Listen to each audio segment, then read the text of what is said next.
अर्थशास्त्र को समझना है तो मंजुलता से मिलना है। इसमें कोई मुश्किल बात नहीं है, बस आपको मेरे चैनल को सब्सक्राइब करना है। Thank you.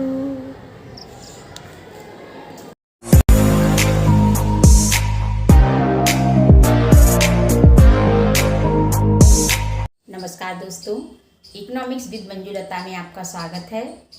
और आज हम अर्थशास्त्र विषय के अंतर्गत सरकारी बजट के घटक पढ़ रहे थे और उन्हीं के आगे का राजस्व व्यय और पूंजीगत व्यय के बारे में अध्ययन करेंगे।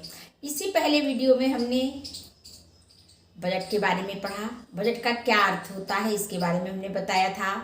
बजट के उद्देश्य क्या क्या होते हैं ये बताया, और ये बताया कि राजस्व व्यय या पूंजीगत व्यय क्या होते हैं, राजस्व प्राप्तियां क्या होती हैं, पूंजीगत प्राप्तियां क्या होती हैं। इनके बारे में हमने विस्तार से अध्ययन किया था और हमें उम्मीद है कि आप लोगों को भी बहुत अच्छे से समझ में आ गए होंगे और आप लोग अपने नोट्स बना लिए होंगे, उनको कॉपी पे उतार लिया होगा।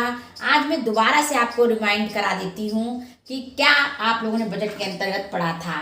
देखिए, मैंने यहाँ पर एक डायग्राम बना रखा है ये कि सरकारी बजट क्या बजट होता है। सरकारी राजस्व बजट, सरकारी बजट को दो भागों में बांटा गया है, राजस्व बजट और पूंजीगत बजट।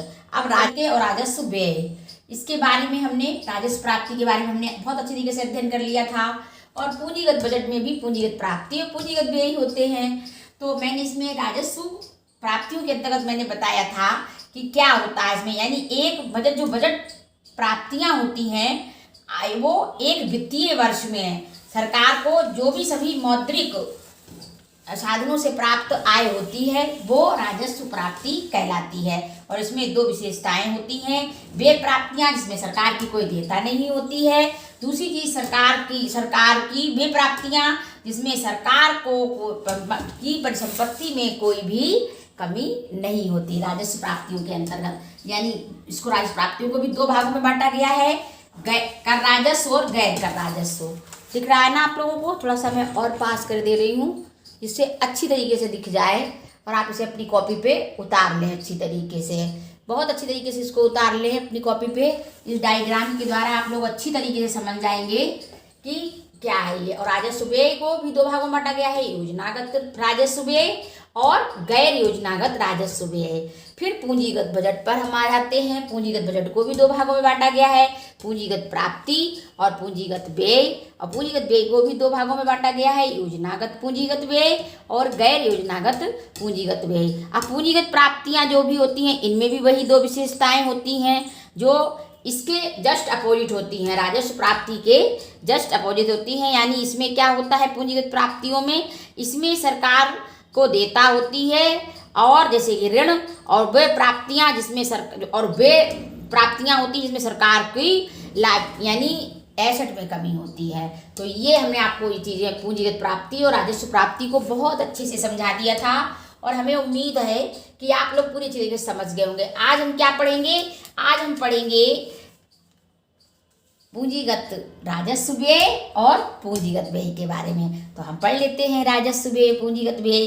लेकिन इससे पहले भी मैंने आपको एक चीज और दिखाई थी, रुपीज कम गोज टू और रुपीज कम्स फ्रॉम।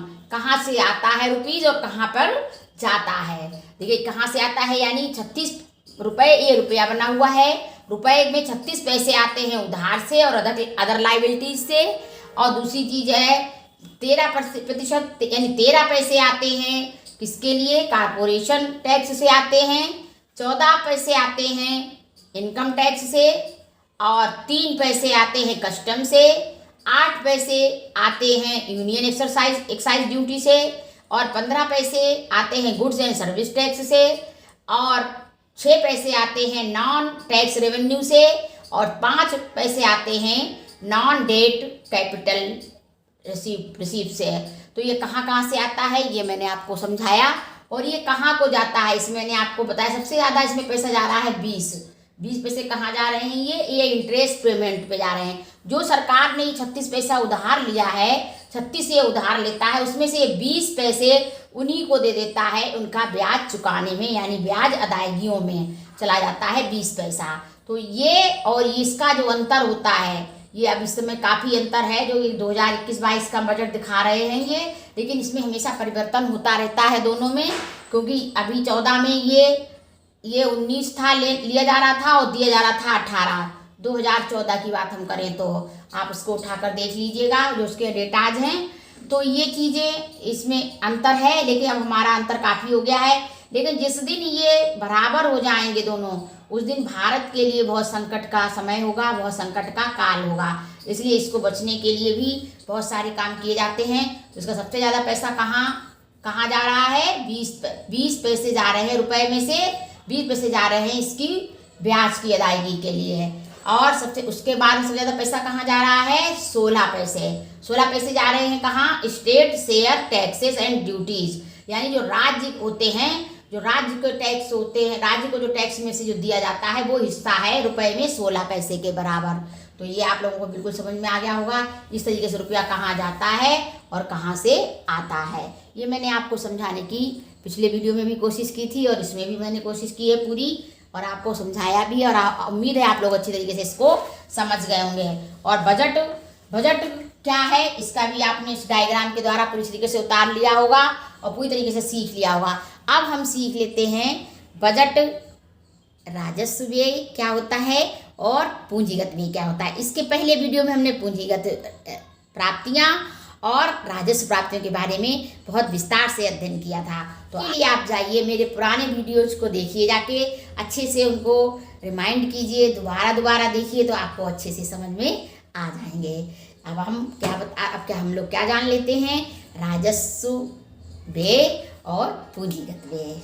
व्यय को भी दो भागों में बांटा गया है कि राजस्व व्यय और पूंजीगत व्यय। इसका हमने जो राजस्व प्राप्तियां और पूंजीगत प्राप्तियां थी, इसका अध्ययन हमने बहुत विस्तार से पिछले वीडियो में कर लिया है। और यदि आपकी समझ में अभी भी नहीं आया है तो आप हमारे पिछले वीडियो को जाइए, मेरे चैनल पर वीडियो को देखिए, अच्छे समझ में आएगा, क्योंकि मैं सीरीज से बना रही हूँ वीडियो पूरे।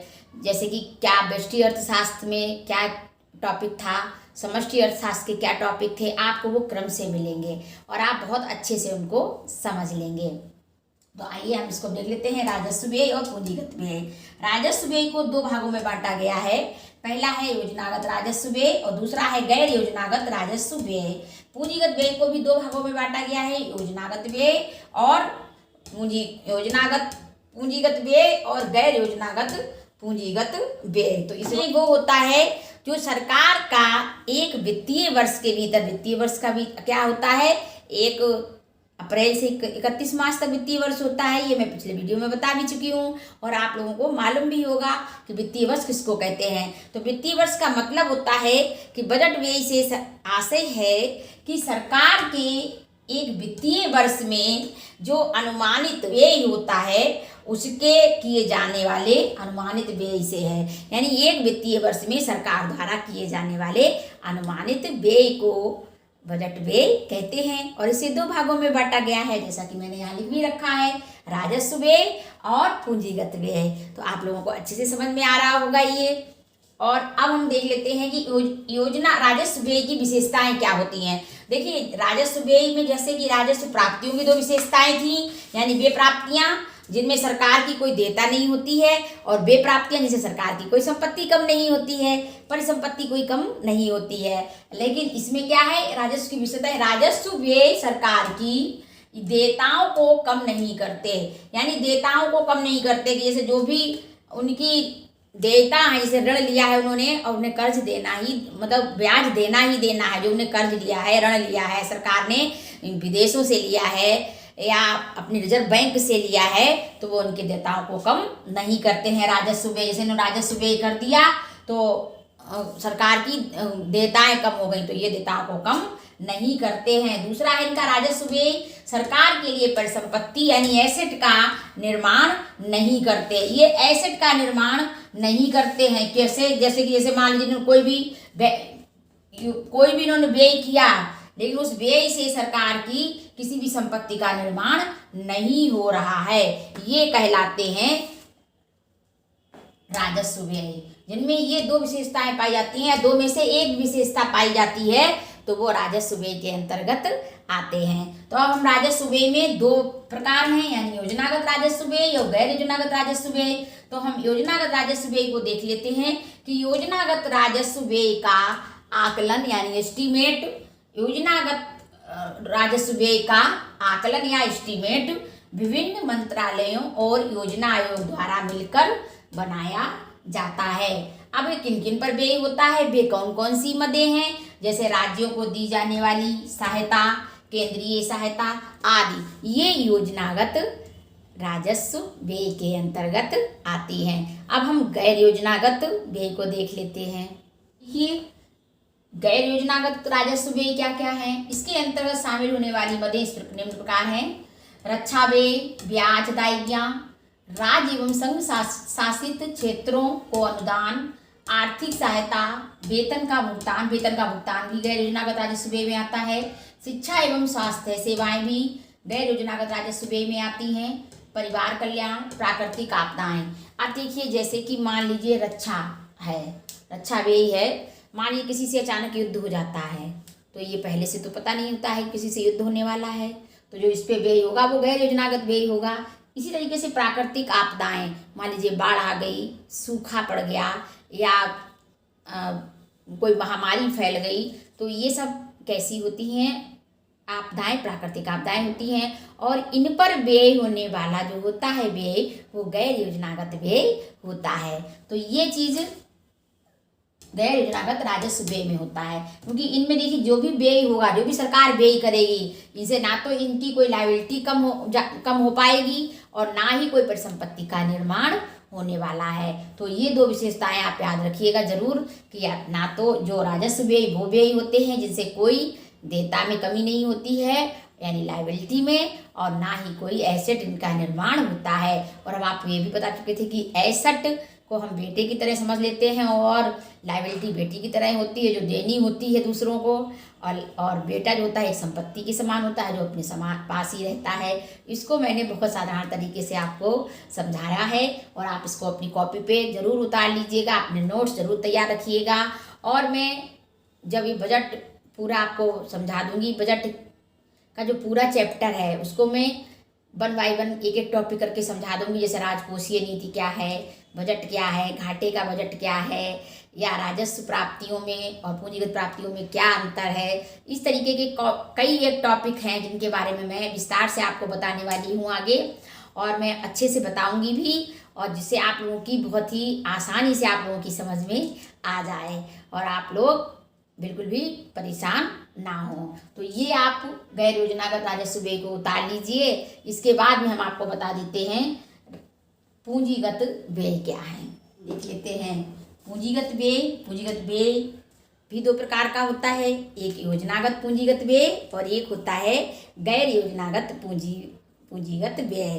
अब योजनागत पूंजीगत व्यय क्या होता है, देखिए जब कोई भी योजना बनाई जाती है उसके लिए अनुमान किया जाता है कि ये व्यय इतना व्यय इस पर खर्च हो जाएगा, तो वो कहलाता है योजनागत व्यय या योजनागत पूंजीगत व्यय। और गैर योजनागत पूंजी व्यय क्या होता है, वो होता है कि जब योजना की अवधि समाप्त होने को होती है और वो योजना की अवधि जब समाप्त होने को होती है और उसकी योजना के प्रारंभ में जो कार्य किए गए होते हैं तो वो कार्यक्रम जो होते हैं वो योजना अवधि से बाहर आ जाते हैं, और इन कार्यक्रमों के क्रियान्वयन होने में जो चालू व्ययों को चालू किया जाता है तो उसे गैर योजनागत व्यय कहते हैं। और ये व्यय जो होता है जो वो योजनात्मक या गैर योजनात्मक वो विकास संबंधी कार्यों पर या कार्यक्रमों पर खर्च किए जाते हैं। तो ये गैर योजनागत कार्यक्रम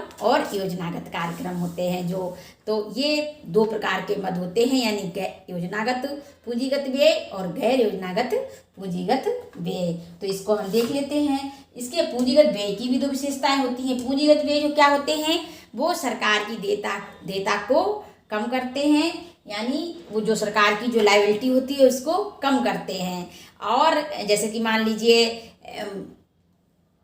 किसी को हमने कर्ज दिया तो वो हमको क्या देगा, बदले में ब्याज देगा। तो जब ब्याज देगा तो उससे हमें इनकम होगी ना, तो यही चीज़ होती है इसमें पूंजीगत व्यय में। और पूंजीगत व्यय सरकार की परिसंपत्ति का भी निर्माण करते हैं, जैसे पुल हैं, स्कूल हैं, अस्पताल हैं, तो ये एसेट तैयार हुई ना सरकार की। तो इस प्रकार से पूंजीगत व्यय जो होते हैं वो सरकार की देयता को कम करते हैं, लायबिलिटी को कम करते हैं और एसेट का निर्माण करते हैं। इन दोनों में से जो कोई भी एक भी अगर विशेषता पाई जाती है तो वो पूंजीगत व्यय के अंतर्गत आती है। अब हम देख लेते हैं योजनागत पूंजीगत व्यय और गैर योजनागत पूंजीगत व्यय। सड़क, पुल, अस्पताल, स्कूल आदि पर किए जाने वाला जो व्यय होता है वो योजनागत पूंजीगत व्यय कहलाता है। और जो गैर योजनागत पूंजीगत व्यय होता है, जैसे रक्षा पूंजी, सरकारी उपक्रमों को ऋण, राज्यों और संघ शासित जो क्षेत्र होते हैं उनको ऋण, विदेशी सरकारों को दिया जाने वाला ऋण, तो ये कहलाता है गैर योजनागत पूंजीगत व्यय। तो हमने आज क्या पढ़ा? आज हमने पढ़ा बजट के अंतर्गत। बजट दो प्रकार का होता है, एक राजस्व बजट और एक पूंजीगत बजट। फिर राजस्व बजट में दो प्रकार का भी होता है, एक होता है राजस्व प्राप्तियां और एक होता है पूंजीगत प्राप्तियां। और फिर दूसरा आपका पूंजीगत बजट में भी वही होता है, पूंजीगत प्राप्तियां और पूंजीगत व्यय, राजस्व प्राप्तियां और राजस्व व्यय। तो हमने राजस्व प्राप्तियां और पूंजीगत प्राप्तियां इससे पहले वाले वीडियो में बहुत अच्छे से पढ़ ली थी और हमें विश्वास है कि आप लोगों को अच्छे से समझ में भी आ गया होगा। और आज हमने राजस्व व्यय और पूंजीगत व्यय के बारे में अध्ययन किया। तो अब हमें उम्मीद है कि आप लोगों ने बहुत अच्छे से समझ लिया होगा। और अगर अभी भी समझ में नहीं आया तो आप मेरे वीडियो को दोबारा रिमाइंड करिए और इसको देखिए, पॉज कर करके इसको पढ़िए अच्छे से और इसको अच्छे तरीके से अपनी कॉपी पे उतार लीजिएगा, अपने नोट्स बना लीजिए और मेरे साथ बने रहिए इकोनॉमिक्स को बहुत ज़्यादा अच्छे से पढ़ने के लिए और अच्छे से समझने के लिए। इसकी जब बजट का ये सीरीज़ पूरी हो जाएगी तब मैं नई सीरीज़ शुरू करने वाली हूँ, जिसके द्वारा मैं ये बताऊँगी कि इकोनॉमिक्स पढ़ने के क्या क्या फ़ायदे हैं, क्या क्या लाभ हैं। और साथ में एक मोटिवेशनल सीरीज भी मैं शुरू करने वाली हूँ, जिसमें मैं यह बताऊँगी कि मैंने अपने जीवन में कितना संघर्ष किया और मैं कैसे यहाँ तक पहुँची हूँ और कैसे आप लोगों के प्यार और आप लोगों के सहयोग से मैं इसमें भी आगे बढ़ूंगी। मेरी ऐसी आशा है, क्योंकि आप लोग मुझे ज़रूर सहयोग करेंगे और मैं आपके सहयोग की अब हमेशा आकांक्षी रहूँगी। और इसके साथ ही मेरी एक छोटी सी रिक्वेस्ट फिर वही कि आप मेरे वीडियो को ज़्यादा से ज़्यादा शेयर करें, लाइक करें, सब्सक्राइब करें, कमेंट करें। Thank you.